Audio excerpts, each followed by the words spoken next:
Hey guys, good morning, welcome back our new blog. कैसे हैं आप सब? आई होप आप सब बहुत अच्छे होंगे और मैं भी अच्छी हूँ। तो आज की सुबह हो गई है, सुबह के बज रहे हैं 8। नहा धो के तैयार हो गई हूँ, घर की सारी क्लीनिंग भी कर दी है और इसके बाद थोड़ी सी करूंगी स्ट्रेचिंग करने के बाद फिर जाऊंगी अपने पूजा वाले रूम में, थोड़ी सी करूंगी पूजा और मन को शांति दिलाऊंगी और उसके बाद अपना डेली रूटीन स्टार्ट करूंगी, साथ में अपनी स्टडी भी कंप्लीट करूंगी। तो आप सबको तो पता ही है कि मेरा एसएससी सीजीएल का एग्जाम कंप्लीट हो गया है। मैंने कल वीडियो भी अपलोड किया था और 24 तारीख को मेरा एग्जाम था सेकंड शिफ्ट में। काफी अच्छा एग्जाम गया है, पर ये भी कह सकते हैं कि काफी अच्छा नहीं गया है। जिस हिसाब से पढ़ाई करी उस हिसाब से एग्जाम नहीं गया, लेकिन कहीं ना कहीं मेरी गलती ये रही कि मेरा मैथ बहुत अच्छे से कवर अप नहीं हो पाया था। उस वजह से मैथ में मुझे थोड़ा अभी भी डाउट है और मार्क्स को लेके भी डाउट काफी ज्यादा है। तो फिर वो तो आंसर की आने के बाद पता चलेगा। पर हाँ, एसएससी का एग्जाम कंप्लीट हो गया है। अब तैयारी करनी है आगे किस चीज की, एसएससी सीजीएल नेक्स्ट ईयर की या फिर एनटीपीसी की या फिर आरपीएफ की। तो मैंने आप सबको ये भी बताया था कि मेरा आरपीएफ में मैंने फॉर्म मई में ही भर दिया था और उसकी तैयारी मैं मई से ही स्टार्ट कर दी थी। साथ में एसएससी सीजीएल की भी तैयारी कर रही थी। वैसे देखा जाए तो जीएस मैथ रीजनिंग दोनों का मतलब वैसे सेम नहीं है, पर यह है कि काफी हद तक सेम की तरह ही है। तो मैं दोनों की तैयारी एक साथ लेके चल रही थी और सीजीएल के लिए इंग्लिश अलग से पढ़ रही थी, लेकिन उसमें थोड़ा सा मैथ पे फोकस कर रही थी। लेकिन मैथ मेरा कवर नहीं हो पा रहा था क्योंकि एसएससी सीजीएल में एडवांस भी पूछा जाता है और अर्थमेटिक भी पूछा जाता है, लेकिन आरपीएफ में बस अर्थमेटिक ही पूछा जाता है, उसमें एडवांस मैथ नहीं पूछा जाता। इसलिए मैंने अर्थमेटिक पे ज्यादा फोकस दिया था और एडवांस यही रीजन था कि मैं मैथ में अपना बहुत अच्छा स्कोर नहीं कर पाई परसों एग्जाम में। पर यह है कि हाँ, मैंने काफी पढ़ा, उस हिसाब से ठीक था। अब तो आंसर के आने के बाद कंफर्म होगा कि मेरा स्कोर क्या रहेगा।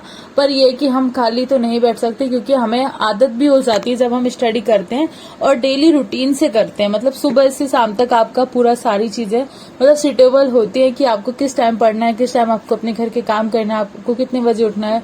तो मैं सोच रही हूँ कि मैं गैप नहीं करूंगी और मैं आरपीएफ की तैयारी बहुत अच्छे से आज से स्टार्ट करूंगी। आज है 26 सितंबर, मैंने आज से ही आरपीएफ का अपना फोकस स्टार्ट कर दिया है। वैसे देखा जाए आरपीएफ का मेरा ये डे 1 रहेगा क्योंकि मैं पूरा रिवाइज करने वाली हूँ आरपीएफ के लिए और मेरा मैथ मुझे रीस्टार्ट करना पड़ेगा। पूरा अर्थमेटिक मुझे कवर करना है। वैसे एक बार हो गया है, पर वो वही होता है, मैथ हर किसी के बस की बात नहीं है और मेरा मैथ छूटा हुआ है। तो मुझे मैथ पहले दिन से फिर से मुझे अच्छे से कवर करना होगा। जो मैंने अपनी क्विक वाइज साहिल सर से मैथ की क्लास ली है उसको मैं फर्स्ट वीडियो से स्टार्ट करूंगी, पूरा अच्छे से रिवाइज करूंगी और नोट भी बनाऊंगी। पहले मैंने नोट नहीं बनाए थे, बस मैंने स्टडी करी अर्थमेटिक की, आरपीएफ के लिए नहीं बनाए थे। जो सीजीएल के लिए उसमें अर्थमेटिक एडवांस के नोट्स बनाए थे जिससे मैंने पढ़ा भी और वो मतलब काफी पहले का मतलब जो वीडियो था वो मैंने देखा था, मतलब जो मैंने पहले कोर्स लिया था उसका था। तो वो इतने अच्छे से मुझे अब समझ में नहीं आ रहा क्योंकि काफी टाइम हो गया था उसको पढ़े हुए। अभी मैंने जो क्विक वाइज साहिल सर मतलब मैथ अर्थमेटिक जो लिया है उसमें मुझे फिर से नोट्स बनाने होंगे, इसलिए मैं सोच रही हूँ कि उसके मैथ के नोट्स बनाना स्टार्ट करूँ और अपनी अच्छे से मतलब 3 महीने पूरा फोकस करके आराम से पढ़ाई करूंगी। जिंदगी में सारी प्रॉब्लम कभी खत्म नहीं होती हैं, एक के बाद एक प्रॉब्लम्स आ ही जाते हैं। तो मेरे लाइफ में भी प्रॉब्लम्स कम नहीं आ रही हैं।